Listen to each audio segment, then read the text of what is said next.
Okay, so this is my little like TEFL journey real quick. So I'm trying to move back to China. I think I've already told you guys that. I actually found a job there, and I did a TEFL course like in October, and I did it super fast through a company called TEFL UK.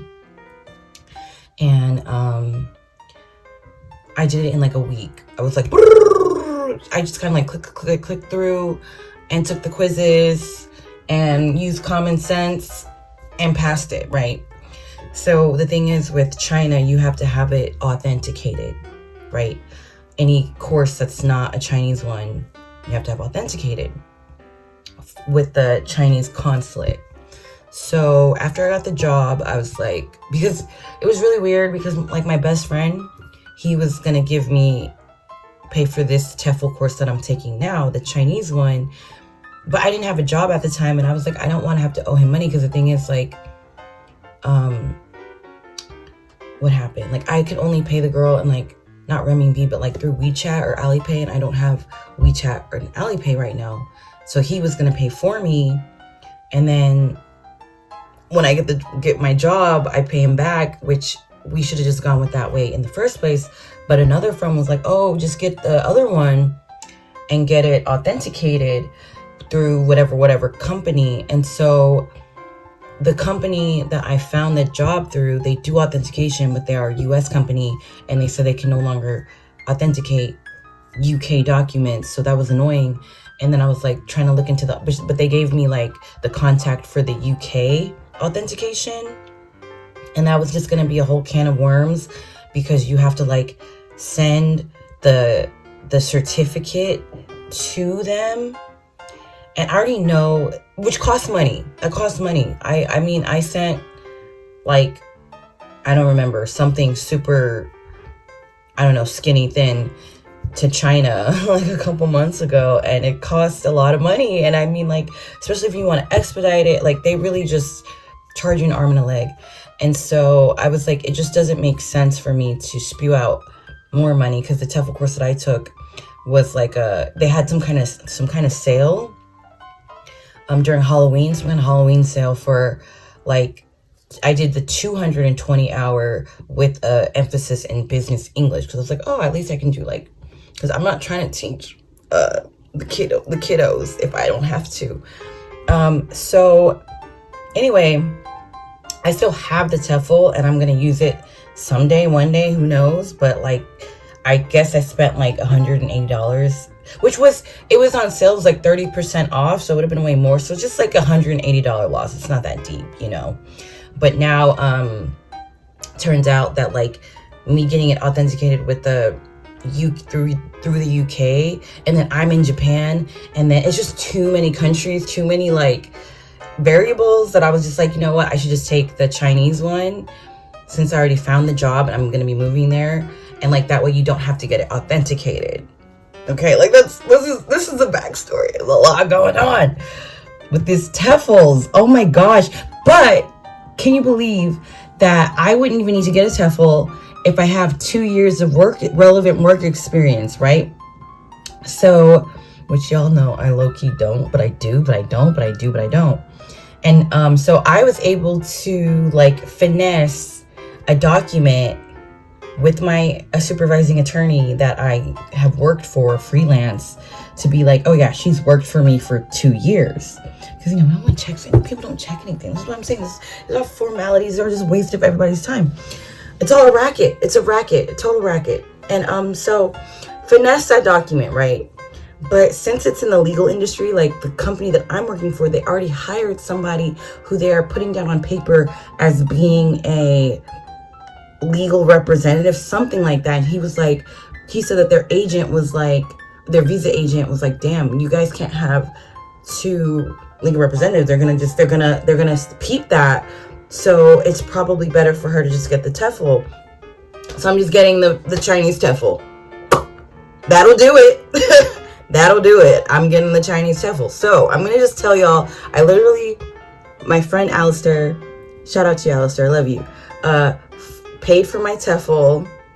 Everything's all squared out. It's with this if y'all ever want the information, just let me know, and I'll give y'all how to get the TEFL in China information. Anyways, so I just did this yesterday, paid the woman, paid the company, whatever, for the TEFL, and now I'm starting it today. And I'm like, let me show y'all how I'm gonna go about it, because this TEFL is far more challenging than the UK one that I took, because that one was a joke. That was a total joke. Like, it's just like click, click, click, click, take test, take test, take test. You know, boom, here's your paper. If only that could have been authenticated. Oh my God. Because I'm like reading through this one, I'm like, I don't want to do it, but okay, we're gonna try to do it. Today is December 14th, Wednesday. I'm in Tokyo, Japan, and I'm gonna just show y'all how I'm gonna go about doing this TEFL. I really want this done because, like, the company that I'm working for, they're like, we need you here now. We want to accelerate, because we had projected March. But now he's like, I want you here by February. I want you doing all the things, like doing the TEFL right now, doing the background check. Because luckily I don't have to get my degree authenticated because I have a Chinese degree. So that's squared away. Usually you have to have your foreign degree authenticated with the Chinese embassy, which is the whole thing. But thankfully I don't have to do that because I have a Fudan University degree. And whew, that's one thing off. And had I just been able to do the damn, excuse my French, the 2 years document thing, that would have been squared off too. But he was like, no, I can't do it because I already just said it. I mentioned it before. Anyways, background check. So I ordered the background check thing the other day. That's happening. Like, so it's just one thing at a time, right? Or not one thing, but like trying to like put the pedal to the metal, like really, like, I'm telling you, this TEFL is just like, I'm already like, oh, this is trash, I hate it. So I'm gonna just tell y'all how I'm gonna go about doing the TEFL, and maybe it'll help you if you decide to move to China to teach English, to do the TEFLs and the things. Okay, so let's just okay, so first things first, I've got like 2 windows open, right? Not 2 windows, like, yeah, and I put them next to each other. This is the TEFL. Here is the website. It's like TEFL online. My camera sucks, so whatever. And then over here, I have a Google Doc where I'm just like putting the things in there, right? Putting the things in there. The notes. And my camera is not gonna zoom or not gonna focus because it's broken and I need a new phone. Yeah, but you guys understand. It says introduction, who cares? Okay, we're on the very first one. So there's 19 units to do. You're not going to see any of the words because it won't focus. But like, there are 19 units to do. What I'm going to do is just like put each one in each day, right? If that makes sense. Okay, so what I'm going to do is go over to Google Calendar.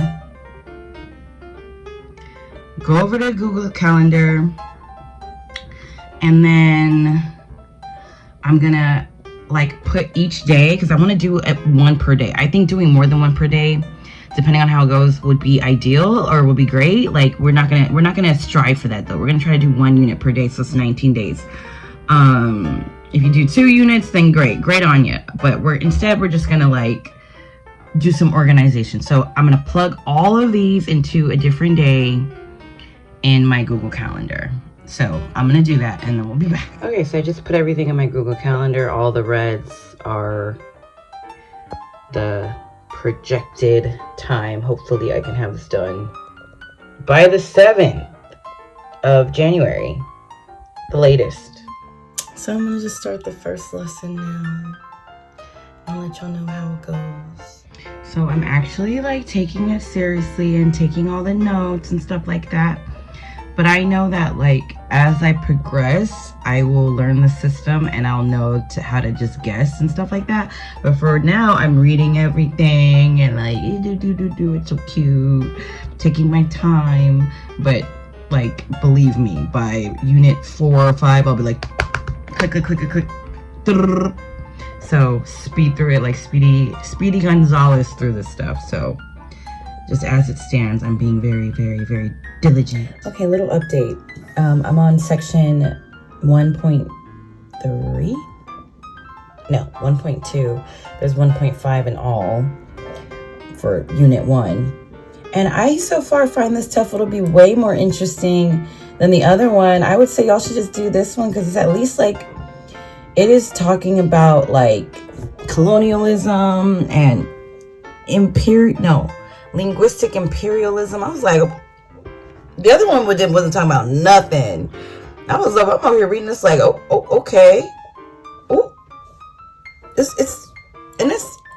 doesn't seem to be pushing an agenda, but like, it's actually fascinating. It's breaking down the English and like teaching English all over the world and why it's so important to do it and how it became so important. And I'm like, this is actually fascinating. I hope we're into, but this is only chapter 1. I feel like the other ones are gonna be boring. Like, but this one is fine. I like this chapter. Okay, so just come on to update you on that. I just finished the first quiz, and it was literally like a quiz. Like, it was timed.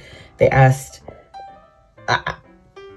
like, I have to really be taking notes. Like, I'm really taking a course here.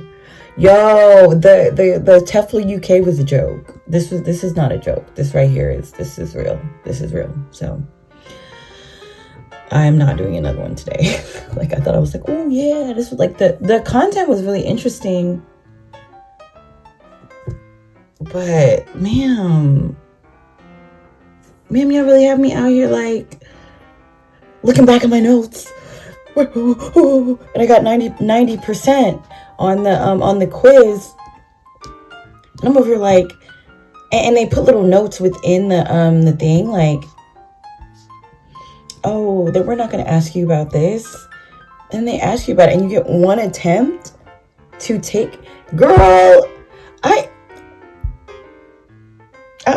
bye.